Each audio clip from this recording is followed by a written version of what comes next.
بسم اللہ الرحمن الرحیم۔ دوستو، نالج انڈسٹری میں خوش آمدید۔ دوستو، آپ کو پتہ ہے امریکہ پاکستان کے ایٹمی اثاثوں کے لیے افغانستان میں ڈیلٹا فورس رکھے گا۔ دوستو، ایک امریکی نیوز چینل فورس نیوز نے کہا ہے کہ طالبان اور امریکہ کے درمیان امن معاہدہ ہونے والا ہے، جبکہ امریکی صدر ٹرمپ نے بھی کہا ہے کہ فریقین معاہدے کے بہت قریب ہیں۔ فورس نیوز نے پینٹاگون کے حوالے سے ایک اور اہم خبر بھی چلائی ہے، جس کے مطابق پاکستان کے ایٹمی اثاثوں کے لیے امریکن مشہور زمانہ ڈیلٹا فورس بگرام ملٹری بیس پر امن معاہدے کے بعد بھی رکھنے کا خواہاں ہے۔ امریکیوں کو خدشہ ہے کہ پاکستان میں معاشی بحران اور انتہا پسندوں کی وجہ سے ایٹمی اثاثوں کو خطرہ ہو سکتا ہے اور یہ غلط ہاتھوں میں جا سکتا ہے۔ ایک امریکی تھنک ٹینک نے بھی گزشتہ ماہ ایک رپورٹ میں کہا تھا کہ معاشی بحران کی وجہ سے پاکستان میں ہنگامے شروع ہو سکتے ہیں۔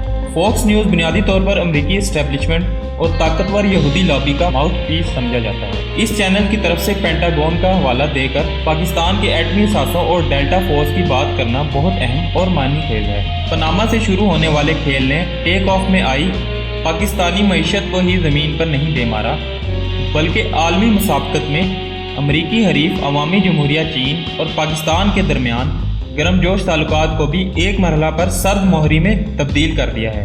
گزشتہ 18 ماہ میں جس طرح پاکستانی روپیہ کی قیمت 50% کمی کر کے اور شرح سود 6% سے بڑھا کر 13 سے 25% کر کے پاکستانی معیشت کو برباد کرایا گیا ہے، اور جس طرح توانائی کی قیمتوں میں اضافہ کر کے مڈل کلاس طبقہ کی قوت خرید توڑ دی گئی ہے، وہ ایک خوفناک سازش ہی نظر آتی ہے۔ عملی طور پر وزارت خزانہ پر عالمی مالیاتی ادارے قابض ہو چکے ہیں اور بظاہر چینیوں کو کھیل سے باہر کر دیا گیا ہے۔